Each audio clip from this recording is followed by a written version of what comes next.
الرحمن الرحیم۔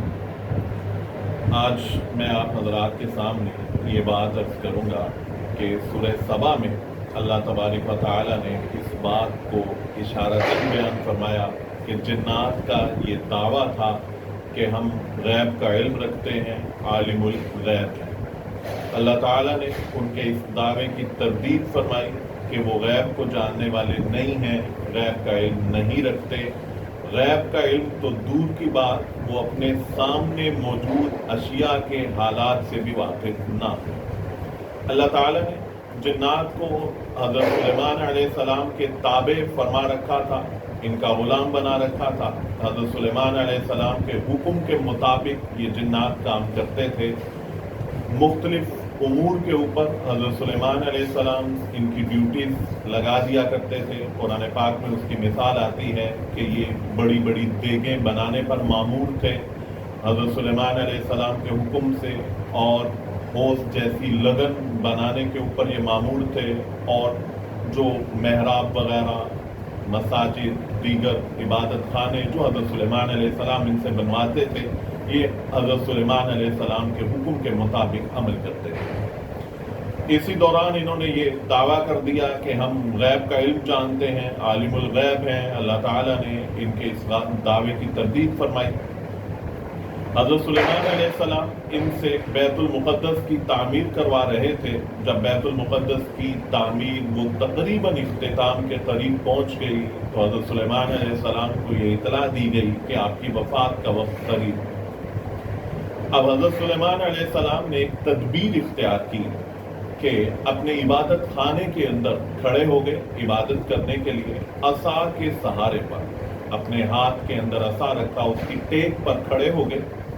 یہ جنات جتنی دیر تک حضرت سلیمان علیہ السلام ان کو دیکھتے رہتے تھے، ان کے سامنے کھڑے رہتے تھے، یہ کام کرتے تھے۔ اس کے بعد یہ حضرت سلیمان علیہ السلام اگر کہیں اور مصروف ہوتے یا کہیں اور تشریف لے جاتے تو یہ جنات کام کو چھوڑ دیتے تھے۔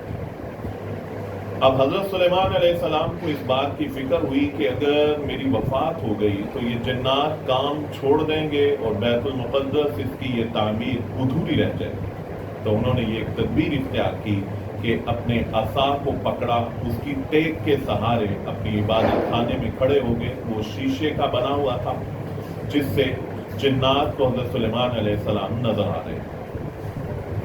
اب اللہ تعالیٰ نے فرمایا فَلَمَّا قَضَيْنَا عَلَيْهِ الْمَوْتَ، جب ہم نے حضرت سلیمان علیہ السلام پر موت کا حکم، موت کا فیصلہ وہ فرما دیا اور ان کی وفات ہو گئی، مَا دَلَّهُمْ، تو نہیں اطلاع دی ان جنات کو، نہیں علم ہو سکا ان جنات کو، حالانکہ ان کے سامنے کھڑے تھے حضرت سلیمان علیہ السلام اور وفات پا گئے، لیکن ان جنات کو ان کی وفات کا علم نہ ہو سکا۔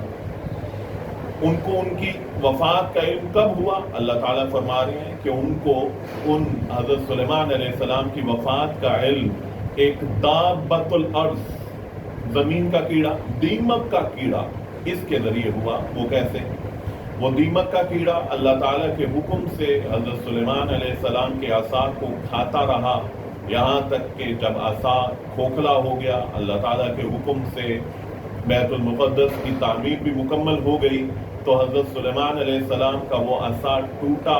فلما خر، پھر جب حضرت سلیمان علیہ السلام گرے، تبینت الجن، تو جنات کو یہ معلوم ہوا کہ لو کانوا یعلمون الغیب، کہ اگر وہ غیب کے بارے میں علم رکھنے والے ہوتے، ما لبثوا، تو نہ وہ ٹھہرے رہتے، فی العذاب المہین، اس ذلت کے عذاب میں، اس رسوائی کے عذاب میں، یعنی اس طرح سے مزدوری نہ کر رہے ہوتے۔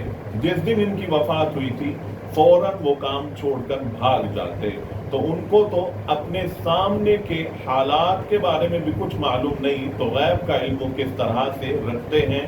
حقیقت یہ ہے کہ غیب کا علم صرف اللہ تعالیٰ جانتے ہیں اور کوئی بھی غیب کا علم نہیں جانتا۔ اور دوسری بات یہ بھی یاد رکھیے گا کہ غیب ہونا اور ظاہر ہونا یہ ہماری انسانی عقل کے مطابق ہے۔ اللہ تعالیٰ کے نزدیک کوئی چیز وہ پوشیدہ نہیں ہے، کوئی چیز غیب نہیں ہے۔ یہ ہمارے لیے ہے کہ فلاں چیز غیب ہے، فلاں چیز حاضر ہے۔ غیب کی تعریف یہ ہے ما غاب عن المخلوق، ہر وہ چیز جو مخلوق سے پوشیدہ ہے اسے غیب کہتے ہیں، لیکن اللہ تعالیٰ ان سے کوئی بھی چیز پوشیدہ نہیں۔ بہرحال جنات یہ غیب کا علم نہیں رکھتے، اللہ تعالیٰ نے ان کے اس دعوے کی تردید فرما دی۔ جزاکم اللہ۔